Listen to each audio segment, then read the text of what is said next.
Mudah-mudahan siang hari ini tetap segar ya, tidak lagi ngantuk-ngantuk walaupun ini jam kalau habis makan siang biasanya agak ngantuk-ngantuk gimana ya. Semangat, semangat, semangat karena kita akan rooming no secret. Wah. Kita hari ini juga akan ditemani oleh Daniel di pojok sana yang akan menghadirkan lagu-lagu yang begitu semangat ya kan. Rambutnya gimana? Oke Daniel hari ini oke ya. Baik, kita ke pojokan dulu untuk membahas berita-berita hot baik yang datang dari dunia nyata maupun dari dunia maya. Beritanya dari dunia apa? Dunia maya ya, karena kita menyoroti postingan-postingan ini masih berkaitan dengan berita tentang Marshanda di mana beberapa hari yang lalu gitu ya heboh karena ada salah satu temannya yang ada di Amerika itu tiba-tiba minta tolong dan menyebut kalau Marshanda sudah hilang 2 hari gitu ya. Keluarga kemarin sudah press conference ya mengatakan bahwa Marshanda nggak hilang ya kan, ada kok dia baik-baik saja begitu. Nah hari ini kalau nggak salah ini ada postingan, enggak kemarin ya postingan dari adiknya Marshanda ya. Dia tulis begini dalam bahasa Inggris ya. Aku akan coba terjemahkan ya secara bebas. When you truly love someone and take care of them purely without any agenda, you don't need to show it to the entire world to prove to everyone that you do. Yeah, the only one that needs to know is that person that you're trying to love and take care gitu. Artinya gini. Kalau emang kita itu benar-benar cinta, sayang, peduli sama seseorang, nggak perlu itu harus ditunjuk-tunjukin sampai semua orang seluruh dunia itu tahu gitu kalau kita peduli gitu ya. Justru yang orang yang paling perlu tahu bahwa kita itu peduli adalah orang yang kita pedulin itu gitu. Itu kurang lebih terjemahan bebasnya. Dan banyak yang menduga ini adalah sindiran untuk temannya Marshanda ya, Sheila, Dr. Sheila itu yang kemarin pertama kali mengabarkan kalau Marshanda hilang sehingga jadi rame begitu. Terus kemudian ada nih chatnya, ternyata si Sheila ini juga sudah minta maaf ke keluarga gitu ya. Ini diposting sama Sheila sendiri, dia posting bahwa dia sudah menghubungi keluarga. Dia bilang gini, Lisa dan Tante maaf ya, Sheila nggak dengerin Lisa dan Tante sampai beritain Caca hilang. Oh gitu, jadi dia sebenarnya udah menghubungi keluarga gitu ya. Udah dibilangnya jangan posting-posting. Mohon maaf yang sebesar-besarnya sama keluarga Caca, yang Caca sayang dan yang Sheila juga sayang. Kalau terlihatnya seperti Sheila nggak sopan, Sheila minta maaf. Sheila sama Caca dua-duanya punya mental illness dan kita berusaha yang terbaik. Caca sama Sheila mau sembuh sambil sembuhin dunia. Maaf atas kepanikan yang disebabkan oleh Sheila. Semoga Lisa dan Tante selalu dijaga sama Tuhan. Begitulah kurang lebih ya. Terus habis gitu ini ada juga ini di tag ke Lisa, terus kemudian dia posting lagi. I'm sorry, dia posting lagi.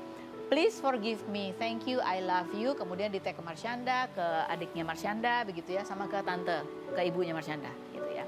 Ibunya Marshanda sendiri juga posting itu di feednya, dia ulang lagi tuh postingannya, sama seperti postingannya siapa, Lisa, gitu ya. Tapi ada captionnya, dia bilang, I believe behind all these happenings, there is a beautiful meanings from Allah, gitu. Jadi artinya adalah ibunya nih yakin bahwa dibalik semua keramaian ini apa yang terjadi itu pasti ada sesuatu yang baik lah gitu ya dari Allah. Amin. Ya mudah-mudahannya yang terbaik ya. Aku nggak komen banyak deh, kita bacain komentar netizen aja ya. Komentar netizen, Mbak. Padahal keluarganya Kak Caca udah minta untuk tidak speak up karena ini privacy keluarga. Mending kita hargain keluarga Kak Caca gitu ya. Yang berikutnya apalagi?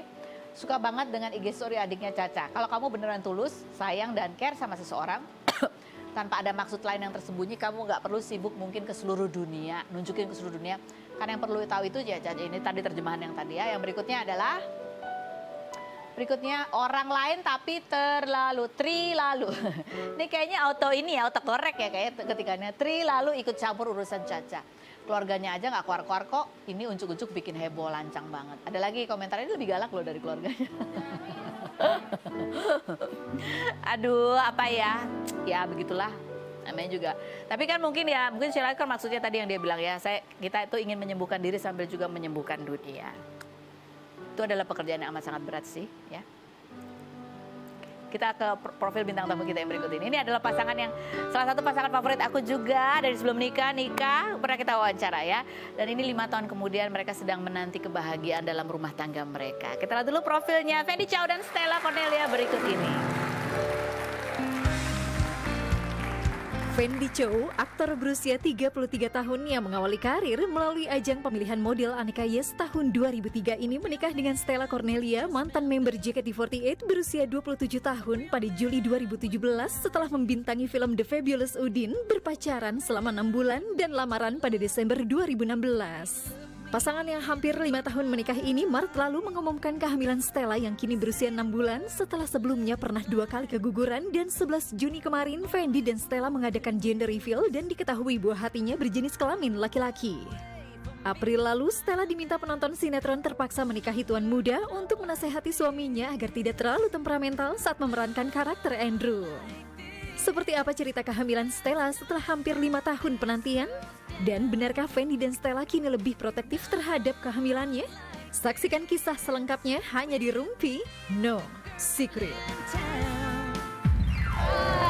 Sudah ada Fendi Chow dan Stella. Aduh, aku ikut seneng loh liatnya.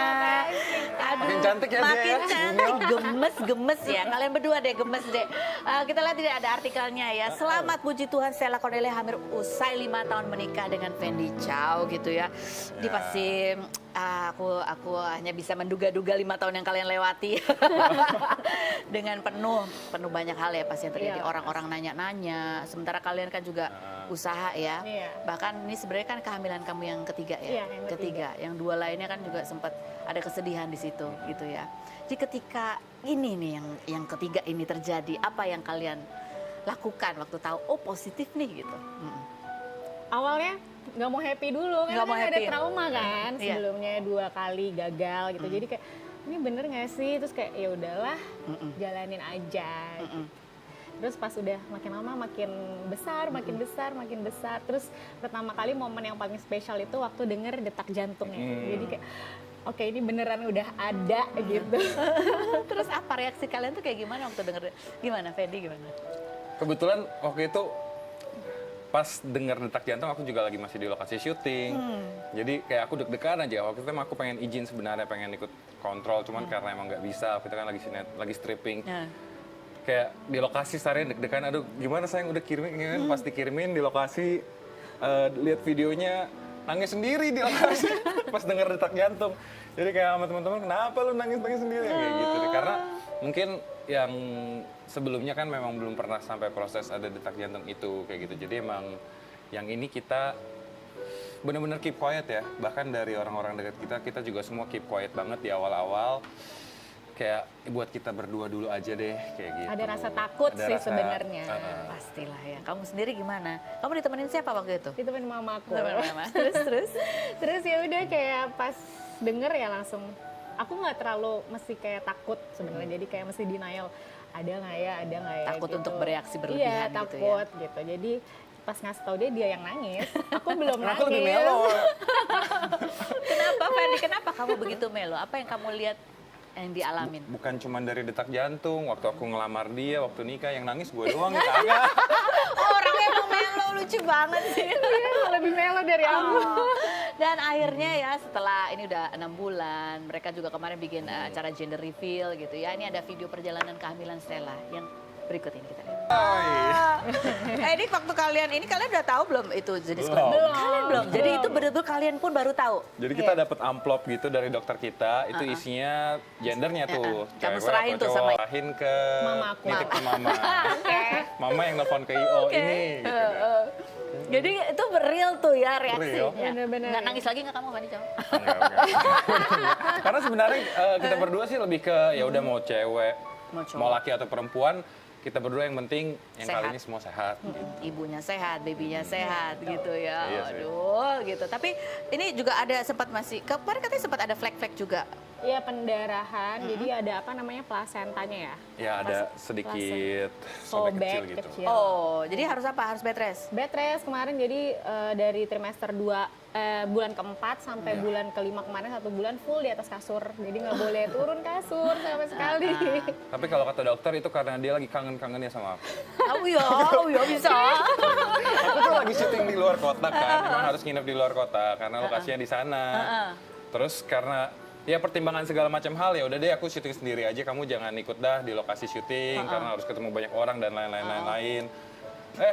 Malah itu kemarin pendarahan kata dokter Langsung mungkin pulang nggak dong? aman kali. Enggak, langsung udah ikut ke lokasi syuting akhirnya. Di rumah sakit dulu ditemenin, terus akhirnya kata dokter yaudah deh kamu ikut suami kamu aja, terus sembuh udah. Oh iya baik-baik. betul ya. Sampai Kayaknya sih sekarang. benar kata dokternya ya. Dede bayinya sama ibunya kangen ya. Dia ada kan? bayinya aja sih, ibunya enggak. Ajal Oke, kita mau tanya nih kalian sebagai pasangan ya. 5 tahun menikah, cerita dong gimana penderitaan kalian. Ditanya-tanya setiap ketemu orang gitu kan. Kan selalu ya masyarakat yang pengen tahu kabar bahagia. Itu gimana sih kalian tuh yang paling berat tuh ketika apa? Ketika pertanyaan itu muncul tuh pada saat kalian lagi apa tuh? Mungkin kalau awal tuh agak berat, cuman kesini udah lebih agak biasa aja sih. Makanya udah kayak ya udahlah jalanin aja gitu. Misalnya sempat ketemu temen yang misalnya waktu itu emang Stella lagi sempat hamil yang pertama, terus pas ketemu lagi udah sekian lama, anak lu udah umur berapa berarti sekarang? Oh enggak, kemarin nggak jadi. Aduh, Yang kayak gitu-gitu itu deh. sedih ya. Terus kayak, oh udah hamil 5 tahun, masih belum punya anak ya atau kayak gimana? Mereka kayak udah berpikir, wah jangan-jangan nggak bisa punya anak atau something like that gitu. Tapi ya harus diceritain lagi, oh iya enggak, sebenarnya kemarin udah sempet pernah hamil kayak gini-gini itu sih. Cuman sebenarnya sih udah santai aja sih. Cuman Belakang-belakang sini ya? udah santai aja lah. Jadi ini ketika hamil ini udah kalian emang dalam keadaan santai atau emang program sih? nggak program, cuman Ceritanya, jadi gini, kita pas pernikahan tahun pertama memang sempat hamil. Terus tahun kedua sempat hamil. Sebenarnya tahun 3 juga sempat mau coba. Cuman oke itu pas baru awal corona. pandemi kan. Awal pandemi, terus tahun keempatnya juga masih pandemi. Kita berpikir jangan sampai gagal 3 kali gara-gara pandemi nih kali ini. Tahan dulu deh, tapi nggak kelar-kelar ya. Udahlah. Langsung aja deh gitu. Tapi kalau soal kehamilan kan kayaknya kita cuma tahu yang pertama yang di-share ya, yang Iya. itu. Yang kedua ini karena udah trauma juga makanya nggak Yang share. kedua, iya sih sebenarnya. Jadi Iya. taunya pun pas udah kejadian harus di kuret ya waktu itu ya. Jadi kita tahu itu hamil, kita taunya siangnya tahu hamil, malamnya tahu Pendarahan.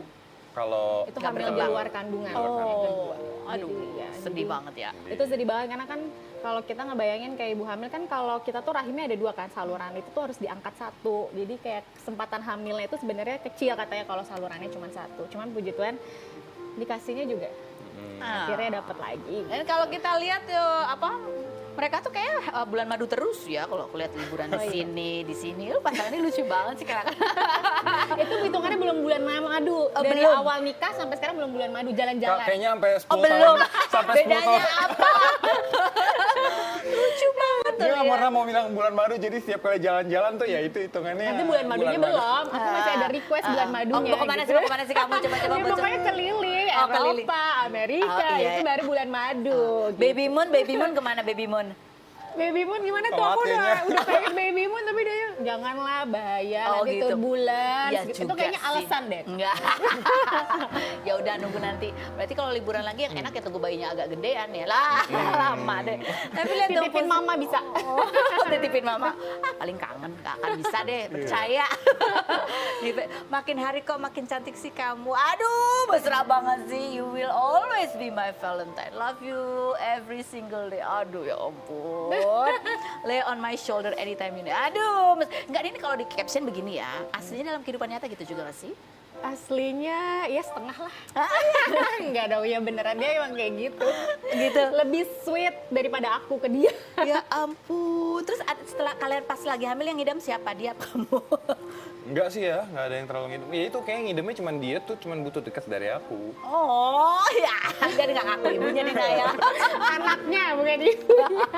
Nggak apa-apa sih ibunya kalau kangen bilang aja, gak usah gengsi. Ini pernah nggak sih selama 5 tahun pernikahan, pernah nggak terjadi pada kalian ya bertengkar tuh hebat banget sampai udahlah kita bisa dulu deh tidurnya, kamu di sana aku di sini gitu, pernah nggak? Pernah.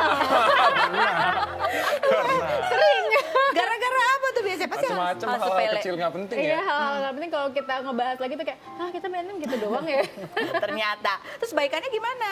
Biasanya dia sih yang datengin aku. Oh, baikannya bawa apa? Kita tuh kalau sebenarnya nggak bawa apa-apa, dipeluk Bawa aja makan, udah. kalau nggak bawa makan. Bawa makan. Iya. Dipeluk aja udah tuh. Kita tuh ributnya kadang gede banget ya. Tapi nggak pernah lama kayak gitu. Jadi misalnya biasa ribut jam 5 sore, jam 10 malam udah baikan. Udah baikan. Kayak Nggak, gitu masalahnya sih. itu lagi Nggak nggak? penting sih kadang. Oh, Iya, nggak penting aja sih. ya. Oh. Tapi Kan kan kita biar suka seru cari aja. masalah, cewek-cewek suka cari masalah. Tapi kamu sadar kan apapun yang terjadi istri selalu benar ya, tahu ya? Iya. Iya. Itu peraturan nomor 1. Paham? Pernah nggak sih kalian berdua ini ngecek-ngecek HP satu sama lain? Ya ngecek dia.